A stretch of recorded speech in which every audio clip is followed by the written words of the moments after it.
Առաջարկում եմ գալ Գյումրի, եթե դեմ չես։ Հետընտրական պատկեր արդեն Գյումրիում, ինչի մասին է այն վկայում։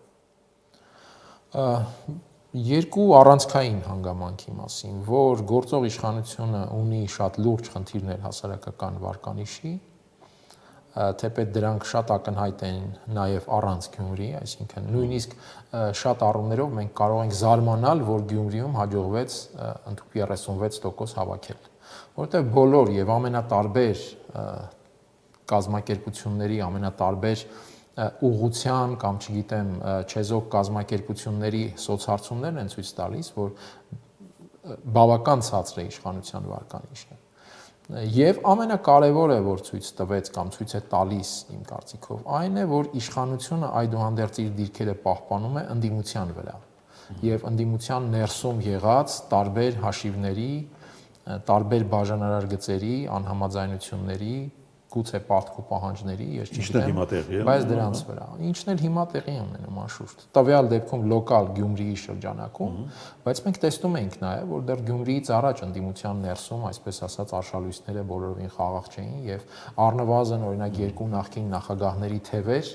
տարբեր կերպ, տարբեր ձևաչափերով, տարբեր շեշտադրումներով միմյանց հասցեին մեղադրանքներ էին հնչեցնում։ Շատ երկար ժամանակ, մի քանի շաբաթ այդ process-ը շարունակվում էր, իսկ երկու նախկին նախագահները այսօր խոշոր հաշվով ձևավորում են ընդդիմադիր դաշտ, հիմա որևէ մեկին դա դուր է գալիս, թե ոչ սա այլ հարց է,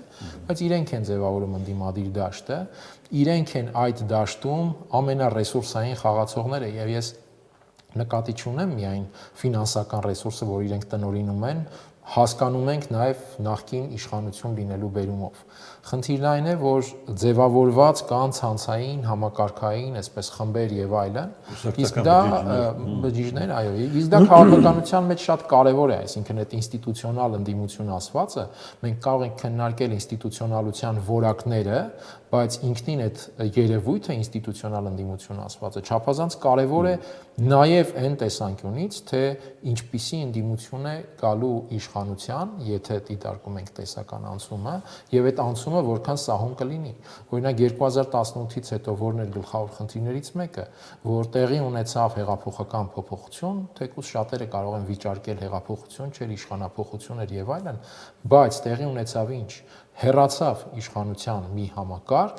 եւ փոխարինողը ամենևին ինստիտուցիոնալ ընդդիմությունը չէր։ Այլ ինչ որ տարերայնորեն հավաքված մի այսպես թիմ, խումբ կամ չգիտեմ, մի շրջանակ եւ մենք դրա լրջագույն խնդիրները նաեւ տեսանք հետագայում։ Դե եթե վերցնում ենք թվային պատկերը, քաղաքացիական պայմանագիրը այսպես տպավորիչ բան ունի, տոկոս ունի։ Բայց եթե վերցնում ենք համեմատում արդեն ընդդիմության հավաքական ցուցանիշի հետ, դա պարտություն է, դա պարտություն է, բայց ուր է այդ հավաքականությունը։ Նշեցի այդ խնդիրների մասին ընդդիմության, եւ այդ հավաքականությունը, այո, տեսնում ենք, որ չկա եւ մեծ հաշվով ես կարծում եմ դա էլ գաղտնիք չէ, ինչպես որ տեսանելի էր իշխանության վարկանիշի շատ ցածր լինելը եւ զարմանալի 36%-ը։ Այդպես էլ զարմանալի չէ այն, ինչ կատարվում է այսօր ընդդիմության դաշտում։ Եվ ըստ իս այդուհանդերձ Գյումրիի շուրջ եւ նաեւ արդյունքների շուրջ իրականությունից կտրված ավելի թեժ տեղեկատվական ֆոն ձևավորվեց։ Եվ սա է նաեւ բերել մի վիճակի, երբ հիմա իրադարձությունների ընթացքը ժամ առ ժամ անգամ գոնե այն պահի դրությամբ, երբ հայտնի չէ ինչպիսի որոշում է կայացնում տեխնացուներից մեկը, աշխատում է հենց ընդդիմության դեմ։ Սա ես կարծում եմ պայմանավորված էր հենց դրանով։ Ինձ մոտ հարց է իհարկե, իրենք չէին պատկերացնում արդյոք որ այս խնդիրները կարող են լինել, եթե հավաքական իմաստով հաղթեն իշխանությանը, ընդդիմությունը հաղթի իշխանությանը։ Ամենայն դեպս դա սցենար է, որը պետք է լիներ քննարկված։ Հետեւաբար այս իրավիճակի համար պետք է լինեին արդեն պատրաստի որոշակի բանաձևեր։ Արդյոք ինչ որ նոր բան է ի հայտ եկել արդյունքից հետո, թե ընդդիմադիր ուժերը թեպետ տեղեկատվական դաշտում հայտարարում էին հաղթանակի եւ հաջողության մասին, իրենք էլ չէին պատկերացնում, որ այդուհանդերձ կստացվի այսպիսի դասավորություն եւ այլն։ Հարցերը իսկապես շատ են, բայց կրկնեմ, իրավիճակը այս պահի դրությամբ, եթե համեմատում ենք այն տեղեկատվական ֆոնի հետ, որ ստեղծել էր հենց ընդդիմությունը, իրավիճակը ժամ առ ժամ աշխատում է հենց ընդդիմության դեմ։ Դե ճանաչելով Վարդան Ղուկասյանին, ինձ թվում է նա չի համաձայնի մեկ այլ տեխնացուի ընդդիմության շրջանակից։ Դե տրամաբանությունը հուշում է, որ պետք է միավորումը լինի ամենաշատ ձայն հավաքածի շուրջ, այսինքն այստեղ նույնիսկ անձերից եթե վերանանք, որովհետև եթե անձերին ինչ որ դիտողություններ են կանում, չէ, նկատի ունեմ կողմնակի դիտարկման տեսանկյունից, եթե որևէ դիտողություն արվում է որևէ անձի հանդեպ, շատ քիչ անձինք կան, որոնք կարող են այսպես անթերի լինել այդպիսի սցենարներ մշակելու տեսանկյունից։ Բայց տրամաբանությունը հուշում է, որ պետք է թերևս այդ ամենաշատ ձայն հավաքած տեխնացուի շուրջ լինի միավորումը։ Եթե այդպիսի խնդիր էր առաջանալու, կրկնում եմ, ուրեմն պետք էր դրա մասին նախապես մտածել։ Ես չեմ կարծում, որ այս պատկերը մեծ հաշվով այսպես դժվար կանխատեսելի էր, եթե քաղաքական ուժերը տիրապետում են իրավիճակին։ Եթե քաղաքական ուժերը տիրապետում են հանրային տրամադրություններին, եթե մտնում են process-ի մեջ, այդ process-ին տալիս են բախտորոշ նշանակություն, բայց չեն տիրապետում հասարակությանը, սա արդեն մեկ այլ խնդիր է եւ դարձյալ խնդիր է, որ աշխատում է իրենց դեմ։ Եվ հիմա փաստացի ունենք այս վիճակը եւ ավելին, այստեղ կա մեկ այլ հարց։ Հիմա եթե մենք սա տեսնում ենք, առաջանում է հարց, իսկ ինչ է լինելու հետո, եթե նույնիսկ քաղաքապետի հարցը հանգուցալուծվի, որովհետև այդ քաղաքային իշխանությունը պետք է աշխատի։ Այդ քաղաքային իշխանության աշխատանքը յուրաքանչյուր ուժի համար դիտվելու է որպես դիվիդենդ արդեն խորհրդարանի ընտրության հաշվարկով։ Հետեւաբար ամեն մեկը փորձելու է այդ դիվիդենդի վերմակը հնարավորինս իր վրա քաշել կամ թույլ չտալ, որ մրցակիցը քաշի իր վրա։ Մենք տեսնում ենք, որ ընդդիմադիր ուժերը իրար դիտարկում են մրցակից եւ ոչ միայն իշխանություն։ Շատ նուրբ հանգամանք է, որովհետեւ ես վստահ եմ, ինքդ հետևել ես նախընտրական խոսույթին, չէ՞, ընդդիմության կողմից եւ իշխանական տեխնացուին։ Հիմա, եթե ընդդիմությանը հաջողվում է քաղաքապետ ունենալ Գյումրիում, այդ խոսույթը պահում է։ Այդ համոզմունքը քաղաքական մեկն էլ իմ կարծիքով էստեղ է, այսինքն եթե մենք տեսնում ենք այս հարցում արդեն իսկ այսպիսի ինտրիգային իրավիճակ, հետագայում արդեն ես էլ չեմ մանրանում մնացած հարցերը, այդ քաղաք հոսող ֆինանսների տնօրինման հարց, ռեսուրսներ եւ այլն, այսինքն իշխանությունը իր բառի բուն եւ պատկերավոր իմաստով, ինչպես է բաժանվելու։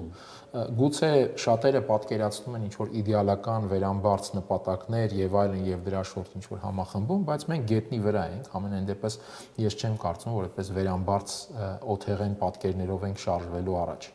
Գետնի վրա խոսքը իշխանության մասին է, տվյալ դեպքում քաղաքային իշխանության մասին, որը անշուշտ եւս նշանակալի կարկանդակ է ըստ էության։ Սա է քաղաքականության բնույթը։ Հիմա կառուցել սցենարներ այս բնույթից կտրվելով, ես կարծում եմ դա մի քիչ կլինի միամիտ։ Ինչպես է այս հարցը լուծվելու, սա կարևոր հարցերից մեկն է, եւ դրա համար ես նաեւ առիթ ունեցա դեռ քվեարկությունից առաջ ասելու, որ անկախ արդյունքներից իշխանությունը կհաղթի, թե կհաղթեն ընդդիմադիր ուժերը հավաքական իմաստով, թե այլ դասավորությամբ, հաղթանակ եւ պարտություն հասկացությունները Գյումրիի այս ընտրության պարագայում լինելու են շատ հարաբերական,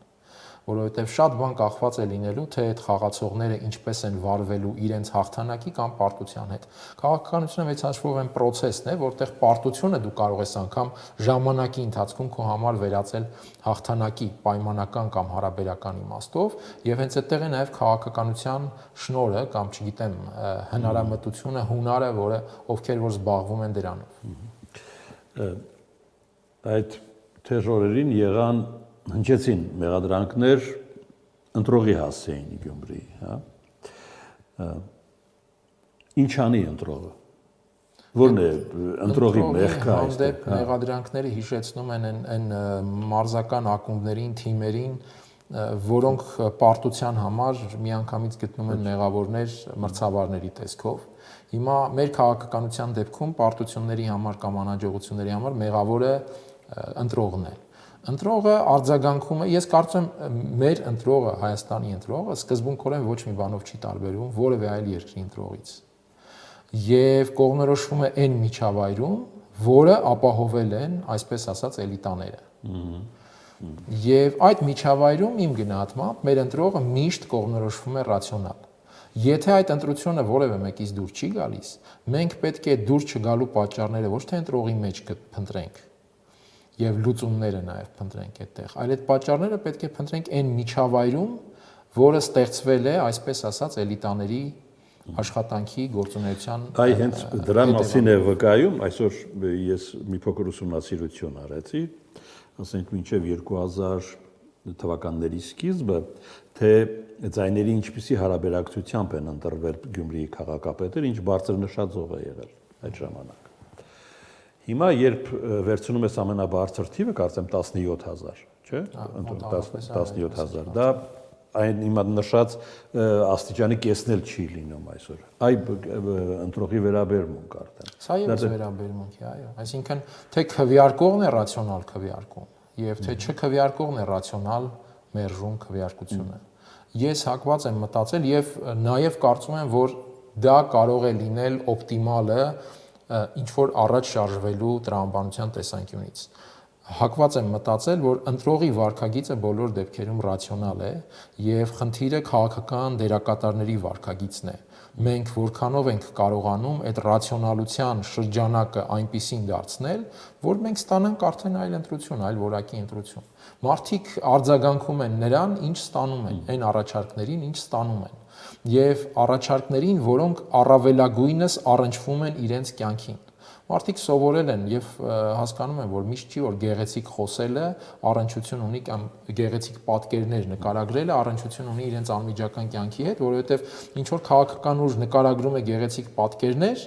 բայց հետո մարդիկ ապրում են այդ պատկերներից զգալիորեն տարբերվող կյանքում, շարունակում են լսել այդ պատկերապատումները տվյալ ուժի մասնակցությամբ, բայց կյանքը կարծես թե չի փոխվում։ Եվ ցավոք սրտի 2018-ից հետո հասարակության այդ փորձառությունը շատ ավելի ծանրացավ։ Ցավոք սրտի, որովհետև ես շարունակում եմ լինել այն համոզման, որ 18-ը իսկապես հնարավորություն էր։ Ոչ լավ օրից անհրաժեշտություն դարձած, բայց հնարավորություն էր իսկապես փոխել Հայաստանում իրողությունները հիմնարար կերպով։ Բայց այդ հնարավորությունը չօգտագործվեց եւ հիմա փորձել ինչ որ պատասխանատվություն դնել ընտրողների վրա շարունակաբար ամեն անգամ սեփական անհաջողության կամ անարդյունավետության համար, դա պարզապես այդպես ինքնարդարացման անհաջողություն։ Մյուս հանգամանքը Գյումրիի ընտրություններին կեսից ավելին չի մասնակցել։ Ովքեր են նրանք, ինչու չեն մասնակցում։ Եթե մենք ընդունում ենք, որ Գյումրիի համար դա կարևոր ակցիա է քաղաքական, որին պետք է մասնակցի մեծ թվով մարդիկ, չէ՞։ Չմասնակցողների քանակը ավելի մեծ է, քան մասնակցողների։ Դե դա էլ վերաբերմունք է, այսինքն մարդիկ ցույց են տալիս, այդ մեծամասնությունը նաև ցույց է տալիս, որ չի տեսնում այն առաջարկը, որը իրեն կտաներ ընտրատեղամաս։ Եվ դարձյալ էստեղ էլի ասել, որ դե դուք ուրեմն համակերպվում եք այսօրվա իրականությանը եւ այլն, դա կրկնեմ ամենահեշտ ճանապարհն է, այսինքն գտնել ինչ որ մեղավոր, տվյալ դեպքում հերթական անգամ ժողովուրդը, ընտրողը եւ այլն, ու արդարացնել այդ ամեն ինչը դրանով։ Այդ հեշտ ճանապարհով գնալը իհարկե գայթակղիչ է այն քաղաքական ուժերի համար, որոնք դժվարը անելու կարողություն չունեն, թե տեսլականի մտապատկերի իմաստով, թե կոմպետենտության իմաստով չունեն այդ կարողությունը։ Հետևաբար միշտ հեշտ է փնտրել մեղավորներ, ելքերը, լուծումները, խնդիրները սեփական գործունեության մեջ որոնելու եւ գտնելու ջանքի փոխարեն։ Սոցհարցումները ցույց են տալիս, տարբեր սոցհարցումներ համապետական մակարդակով, որ մոտավորապես 60-70% հասարակության չի վստահում քաղաքական դերակատարներին, չի վստահում քաղաքական process-ներին։ Սա մի կողմից ահռելի դաշտ է նոր որակի աշխատանքի պատրաստ ուժերի համար, մյուս կողմից մենք տեսնում ենք, որ այդ դաշտը շարունակում է մնալ դատարկ, որովհետև լայն իմաստով ես նաև չեմ տեսնում իսկապես որակապես տարբեր քաղաքական գործընթաց կամ դրա սահմանավորման որևէ միտում, ցավոք սրտի։ Հիմա ես նաև չեմ ասի, որ չկան դա փորձող ուժեր, գուցե դրա համար պետք է ինչ-որ ժամանակ, գուցե ռեսուրսներ են իսկապես անհրաժեշտ շատ մեծ, առայժմ սակայն պատկերը այդ իմաստով խոստումնալից չէ։ Եվ հետեւաբար նրանք, ովքեր ձգտում են իսկապես փոխել այդ պատկերը, պետք է թերևս ավելի շատ աշխատեն եւ թե ավելի ակտիվ եւ հասարակության հետ թերևս ավելի ներառական աշխատանք տան։ Եվ ավարտենք։ Ինչ ես կարծում, կհաղթի սակարկությունը հիմա այնիշ տեղի ունենում, թե քաղաքական հաշվարկը ի վերջո։ Դե դրանք նույնն են իմ գնահատմամբ։ Դրանք նույնն են եւ միշտ հաղթում է այդ սակարկությունը, կախված արդեն հաշվարկների տրամաբանությունից։ Այն որ հաղթելու է հաշվարկը անկասկած եւ հաղթելու է հաշվարկի վրա կառուցված սակարկությունը, որ բանաձևն է լինելու այդ հաղթական բանաձևը, սա է ամբողջ ինտրիգը ստիս։